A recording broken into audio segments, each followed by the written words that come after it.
Okay, hello, welcome back to my channel. I'm Ruby, this is Ruby Red, and today I'm gonna finally share with you officially kind of my 30 by 30 list. Sorry if you can hear my dog chewing on a bone. I can't possibly take it away from him, so it is what it is.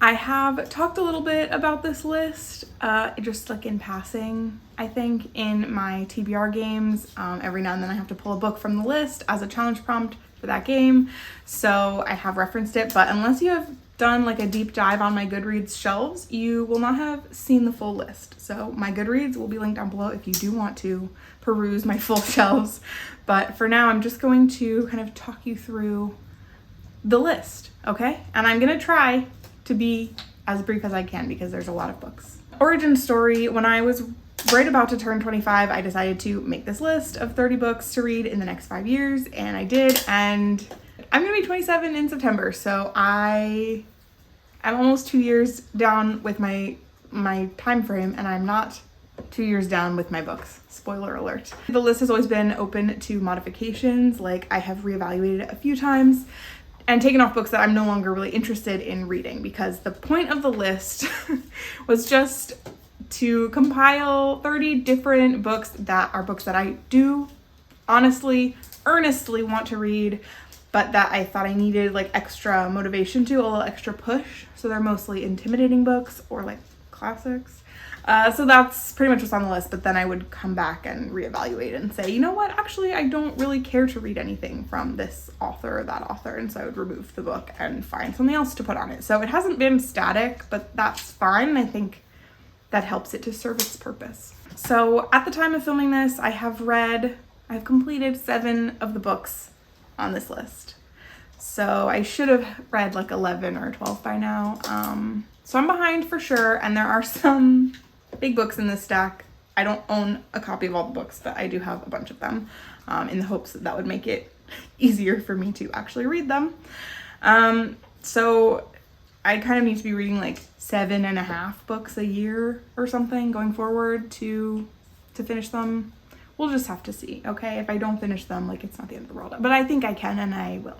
So I broke this list up into sections. First section is books that I have already read. And then I have books that were specifically recommended to me. And then I have a large section of classics. And then I have a couple of books that have just been haunting me. And then there is miscellaneous. Just some extras, like maybe they're like too modern to feel like a classic, or they're whatever. Anyway, please leave a comment down below if you want me to scrap any of these, or if you think I should swap out one book by the same author, especially within the classics. Now the books. The first section is books that I have already read, and I'll be talking about them in the order in which I read them. I thought that was fun. First up is Pride and Prejudice by Jane Austen. This is the first book that I read in 2021. I have an entire reading vlog full of spoilers, I think. It's the second video that I posted on this channel. And this was the second Jane Austen book that I read, and I gave it 5 stars.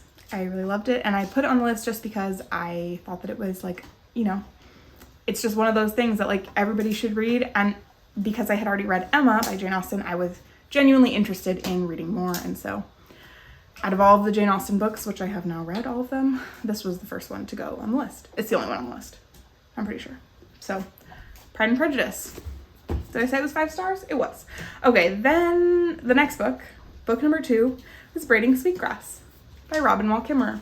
This is one of my favorite books of all time, and I kind of suspected that it would be when I had first even heard about it, and that made it a little bit intimidating to me. And my mom read it and was telling me, oh my gosh, Ruby, you're gonna love it, you have to read it. And I was like, I know, I'm scared. And so that's why it's on this list. It's a collection of essays written by Robin Wall Kimmerer, who is a scientist. She is a biologist, an ecologist, and so this is just a collection of essays that she wrote about how all of that knowledge can blend and work together with indigenous wisdom that is in danger of being lost to time, and which she has access to because of her own like personal heritage and experiences. And so she just melds these two different worlds of thought about the natural world into this book, and it's beautiful. I love it so much. Okay. The third book on this list is A Picture of Dorian Gray by Oscar Wilde. I read this. Very loose premise. If you don't know, it's about a guy, Dorian Gray, who has a portrait painted of himself. He hangs it up in his house, and then he kind of discovers that every wrong deed that he does, every evil deed, instead of that nastiness showing itself on his own countenance, it shows up on the portrait. So he's beautiful, young, and lovely, and like doing all kinds of bad things. Meanwhile, he has this portrait in his house that is like just so hideous and horrible to look at. So the book is kind of about like how that came to be, and then some of the consequences and how he deals with that. I had really high hopes for this book. That's why it was on this list. I think it is a classic that is especially revered within like queer reader spaces, and it definitely has those themes, but I just didn't really love the book. I gave it 3 stars, and that's it. I don't know. Number 4 was not a bust, and that is Into Thin Air by Jon Krakauer. I love this book. I put it on this list because my friend CJ read it, and she was like obsessed with it, and I was sure that if I read it, I too would become obsessed with it. So similar to Braiding Sweetgrass, that made me like more nervous to pick it up. But then I found a copy at a used bookstore, and I just I think it was picked as a challenge prompt for my TBR game, and that's why I finally picked it up, and I'm so glad I did because I absolutely loved it.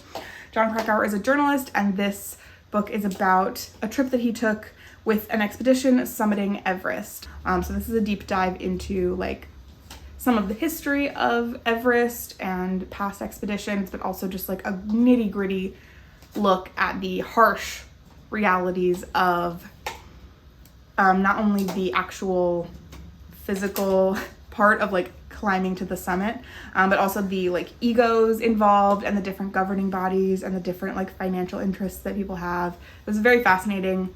Even if you think that you don't care about Everest or mountain climbing, I think you would be wrong.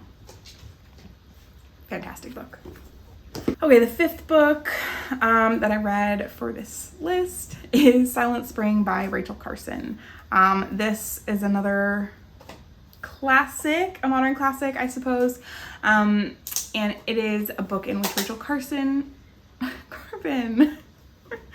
a book where Rachel Carson explored the harmful effects of pesticides, specifically on the ecosystem and also on the people applying the pesticides and the people like around the pesticides. Like the whole thing was really bad. A lot of things were banned because of this book, or at least investigated. DDT, if you have ever heard about how DDT was banned because of all the birds dying, that's because of this book, and it brought a lot of ecological issues to the public, because this was the first time maybe that any of that was put into a accessible book. So thank you, Rachel Carson. Silent Spring, I gave 4 stars. Okay, the next book is Jane Eyre by Charlotte Bronte. This book is on the list because it's a classic piece of Gothic literature, and it is beloved by many. That's gonna be a theme here. It's just like popular. And I thought it would be a good way to get into both Gothic lit and also the Bronte sisters' works, because I hadn't read anything by that group. Anyway, it's a Gothic novel that follows the story of Jane Eyre. Her circumstances are less than ideal, but she ends up getting placed as a governess in this like creepy Gothic mansion castle to be the governess to this young girl. And there's like this whole layer of like mystery and shadow, like literally and thematically. There is somebody in the attic, a cackling presence is in the house, and there are mysterious things happening. So all of that sounds like it would be really good, but frankly, the atmosphere of this was only good for small portions of it, in my opinion.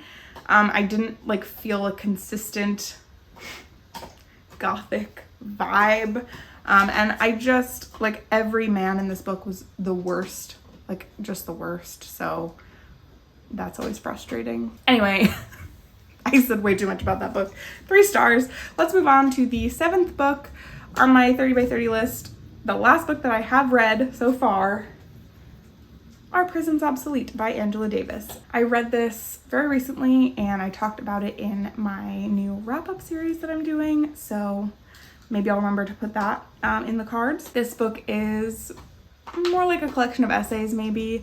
It just is an investigation into the prison industrial complex in America and who it serves and how it got to be that way. And this is on the list because I hadn't read any abolitionist works and I wanted to, and this I thought would be a great place to start because it's tiny and Angela Davis is very well regarded in the intersectionally feminist writing sphere. So I gave this 5 stars. I loved it. I highly recommend it because seriously it's so short and so packed full of things to know. And with that, we're going to head into the next section, which is books that were specifically recommended to me to go onto this list. So when I was putting this together, I sent out a call asking the people close to me for recommendations for books that I should put on my 30 before 30 list. And these are some of the books that I got from that. Although not all of them, I definitely got some recommendations that I either decided I didn't actually want to prioritize or I did. And then after reevaluating a few times, I sort of decided I was no longer really interested in them. So if you did recommend me a book and you no longer see it here, I apologize. Feel free to make your case in the comments down below. First up is A Fine Balance by Rohinton Mistry. This was recommended to me by my mom. This is one of her favorite books. And I think when I asked her for a book that she thought I should absolutely read, I think first she said The Boys in the Boat. I forget who that's by, but that is another, like, honestly favorite book of mine. Similar to Into Thin Air. You just didn't know you could care about rowing that much until you read that book. Anyway, I have no idea what A Fine Balance is about, only that my mom loves it and wanted me to read it, and so I put it on this list. I'm sorry I haven't read it yet. Book number 9 is A Movable Feast. This one is by Ernest Hemingway, and I have read Hemingway before. I'm not like a huge fan, I'm not a hater either, but I have this weird memory of interviewing my grandma for class, like in middle school or something. Like, I don't know if it was for like my French class or for some project, but whatever. I'm sitting down with my grandma and I'm like formally asking her questions. And one of the questions was, what is your favorite book? And she has read a lot. So it kind of feels like if you asked me for my favorite book, like who knows what will come out of my mouth. And so for that reason, I don't know if this actually is her favorite book. And no, I haven't asked her again since then. But she did say A Movable Feast by Ernest Hemingway. So that's on my 30 by 30 list. I think that this is like a more of a memoir of his, nonfiction, and it's about food. And as we know, I love books about food, so I think I will enjoy it. I just haven't read it yet. Okay, the next book on this list is the biggest one on my TBR, I think, and that's The Pillars of the Earth by Ken Follett. Yeah, I got this for 50 cents at a library sale, and I'm honestly like, maybe I shouldn't have done that. Like, maybe it's worse now that I can really see how big it is. I read the first like 100 pages of this book. I found a mass market paperback size copy in my grandma's house on her bookshelf, and I picked it up and I was reading it. This was sometime in high school, and I just put it down for school stuff. I don't know, and I never picked it back up. I can only assume that it did eventually make its way back to her, but I could be wrong. It could be anywhere at this point. So it's on this list because my cousin Abby told me that this was one of her favorite books and that she thought I would really like it. And I was like, yeah, I remember, like, I was really into it when I was reading it that one time. And honestly, maybe she read the same copy that I read. Maybe she found it at my grandma's house too. But this is, as far as I know, about cathedrals. It's like a guy building cathedrals, but I feel like the story spans hundreds of years because I think it takes hundreds of years to build a cathedral. So yeah, I hope to read this book someday. Okay, the next book on this list is Downriver by Heather Hansman. This is a book that my friend Sophia read and recommended generally to me and the rest of our friends, and also just, she said that anyone who lives in Southern California should read this book, or maybe she said in California. The Future of Water in the West. And I'm very interested to read this. It's about water and like I think where our water comes from and how that is kind of a very political thing, and how policy and such have maybe diverted water, and how the use is like regulated. So I'm interested in that. Another facet to that is that my dad works in the water industry on the East Coast. So I am predicting that when I read this book, I'll have some things to talk to him about within his field. Yeah, so it just adds another kind of layer of enjoyment to a book when you read it and then you can talk to someone about it. Almost like if you had a YouTube channel where that's what you did. That's why we're all here. Okay, the final book in this category of recommended books is Pilgrim at Tinker Creek by Annie Dillard.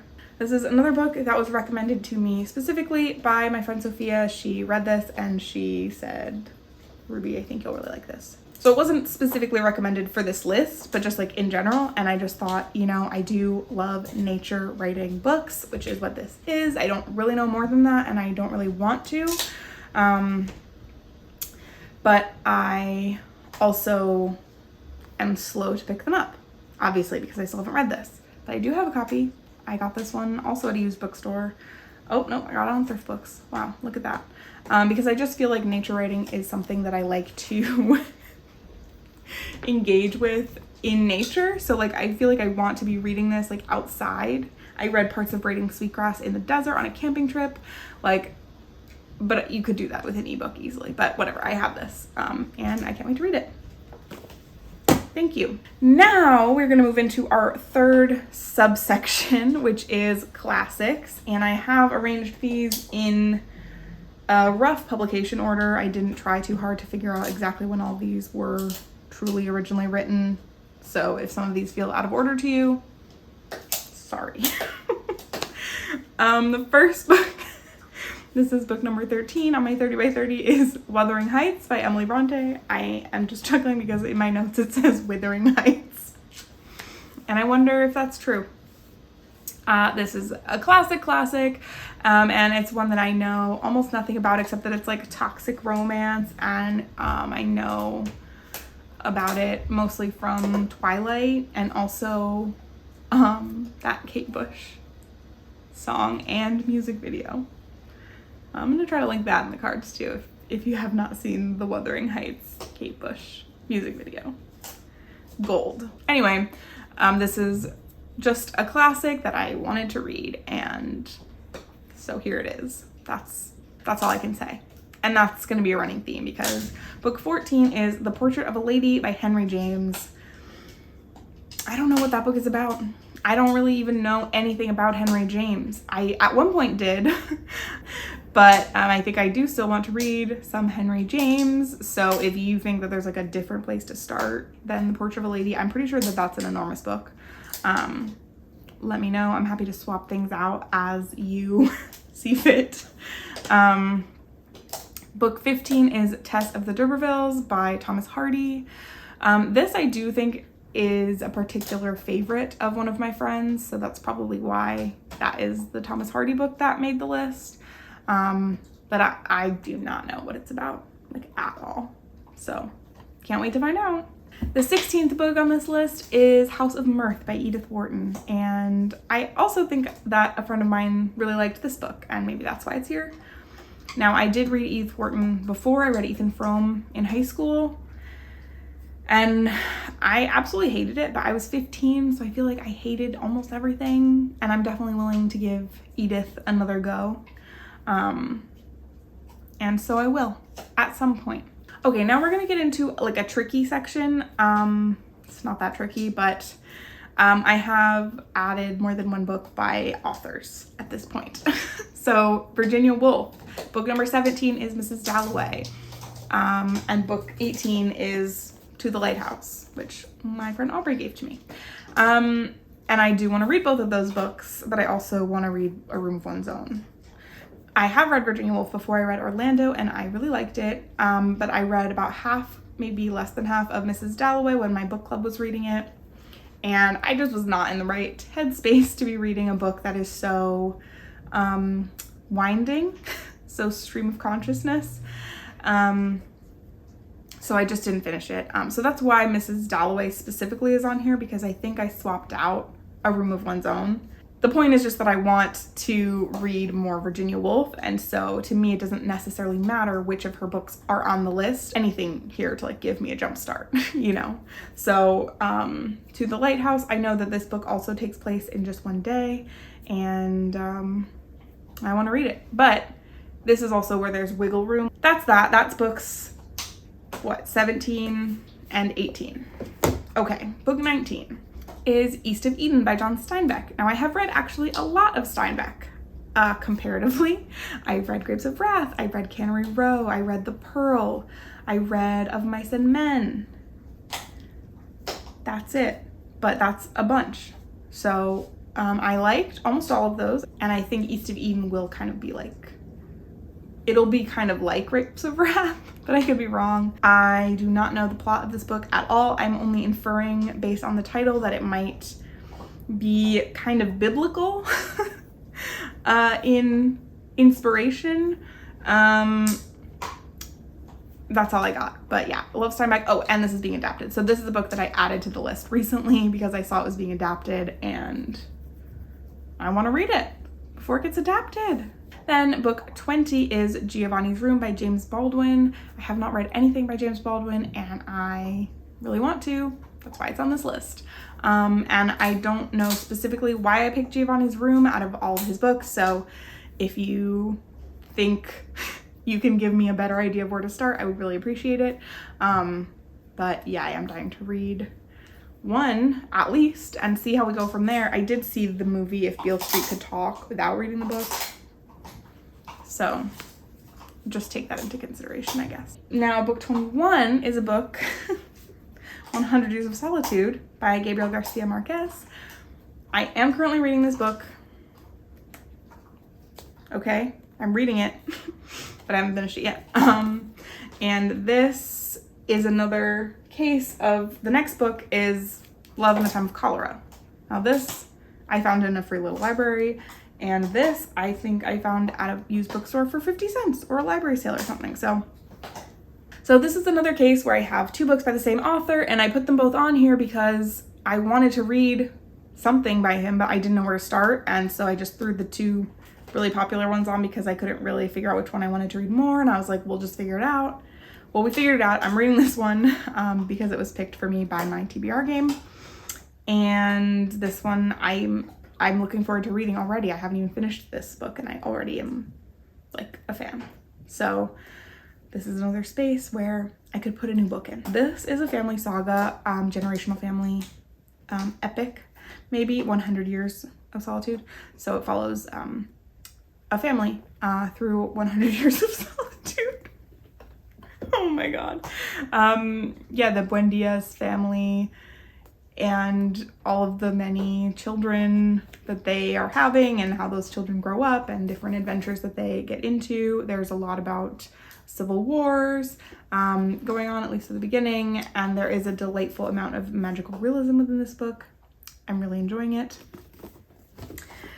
I do not know what this book is about. Okay, now I'm done with the classics section. We're gonna move into books that have been haunting me. This is just a couple of books that have been following me for years and that I want to read, but I haven't read them yet. And so is it like, will I ever? Well, that's why they're on the list, because I do want to. I want to. Okay. The first book, this is number 23 on the list, is Nonviolent Communication by Marshall B. Rosenberg. Here's the thing. Oh, that's funny. Okay, I'll tell you why in a second. This book is about nonviolent communication. It was recommended to me by somebody as just a way to be able to communicate and connect with people more like authentically. And I was just intrigued by the idea that your method of communication could be violent in its own way. So I borrowed this book from my library on my Kindle. It's one of the first Kindle books I borrowed, I feel like. And I was reading it, I was making all these notes, and then I just sort of decided, like, no, this is a book that I would really rather read physically so that I could annotate it and get a lot more out of it. And so I bought a copy and I didn't read it, but I did tell Connor a little bit about what I had been reading so far. This was before we lived together. And Connor was like, oh, that sounds cool. And so bought a copy also to read. And so now I'm finding out that this is Connor's copy because it's been annotated to the end. So Connor read the book and I didn't. And then when we moved in together, we had to get rid of one and we got rid of mine because it had never been opened. And I still want to read it. And that's it. Book number 24 on my 30 by 30 list is A People's History of the United States by Howard Zinn.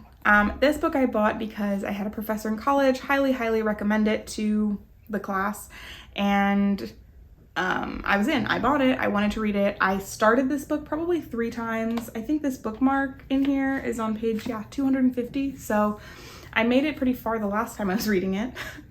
So the book sort of tells the history of the United States from the viewpoint of the minority. I guess like history books, textbooks are maybe written by the winners, and so this book seeks to kind of uncover how what you may have learned about certain things in history is maybe misrepresenting the actual events that happened, and this seeks to kind of rectify that and tell the full story of how, you know, power has been used to abuse and control and whatever. So it's a history book that I think will offer me a lot of very interesting insights, and it's also, if I'm going to try to learn more and understand more about the history of this country, then this is probably a great place to do it from. So I'd love to hear if anyone has any other history books, not like a textbook, but, you know, a book about history, a specific period in history or a specific country's history that is like readable and interesting, because I just think I would like to know more about all kinds of things and all kinds of places, and I don't know, just history is interesting, context is important, and so I want to read more, and that's kind of part of the reason that I love like very historical fiction so much, is because it can help me kind of fill in some of the gaps about what life was like, what the world was like for different kinds of people in different eras. Okay, that's enough of that. Thank you. Book 25, The Terror Dream by Susan Faludi. Myth and Misogyny in an Insecure America. This is a book, I read half of it for a class in college in the year 2015, so that was a while ago. And I have not yet read the second half, and at this point I will certainly read the first half over again.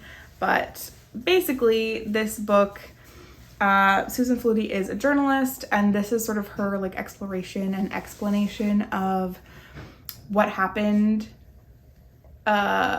in America, in American like media and the society at large after 9/11, specifically in regards to like gender inequality.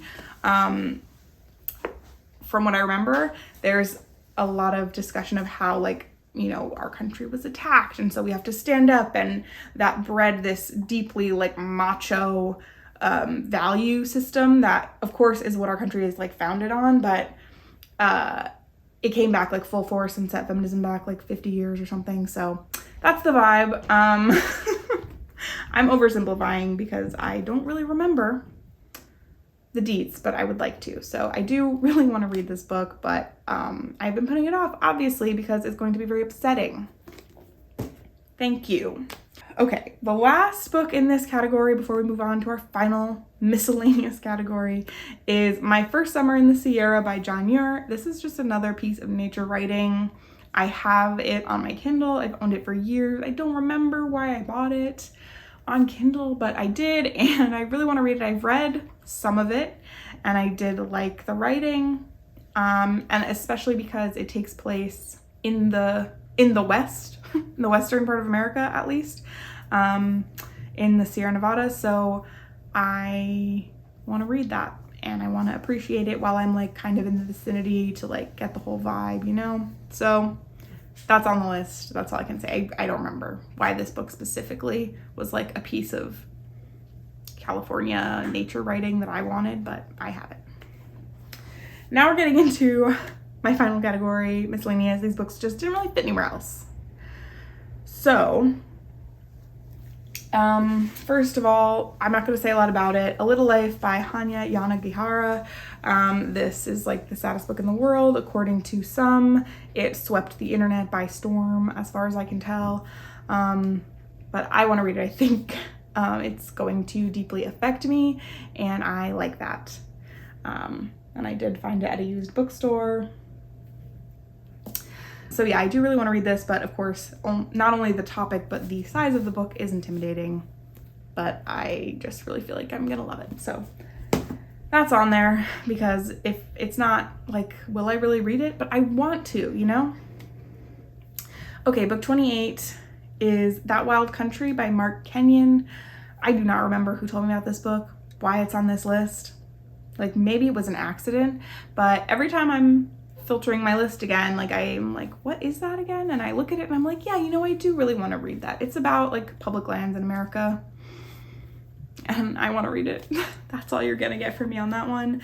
Book 29 is The Bell Jar by Sylvia Plath. I have not read Sylvia Plath.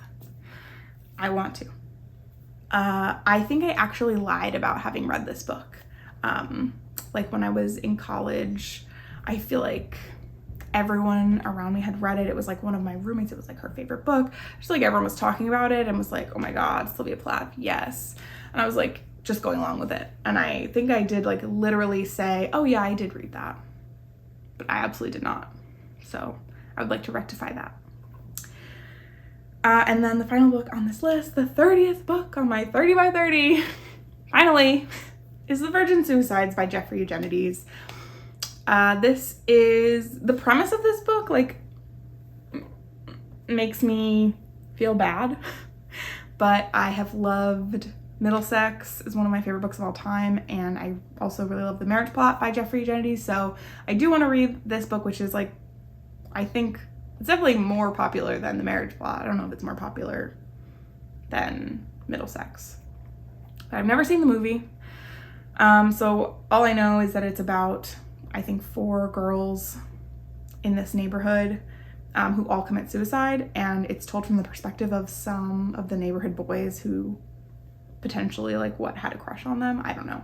Something about it is like weird like that, but yeah, I love Jeffrey Eugenides' writing, so I want to read it. And there you have it. Now I have a huge stack of books next to me. My bookshelf is a mess, but those are the 30 books that I wanted to read before I turned 30. Thank you so much for sticking around. I know this was a long video.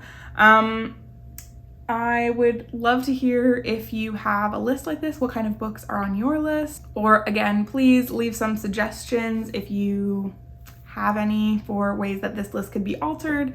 Definitely willing to listen and think on it. So thank you in advance, and thank you also for every like and subscribe. I really appreciate it, and I'm so glad you joined me today, and I hope that I'll see you back here next week for another video. Thank you and goodbye.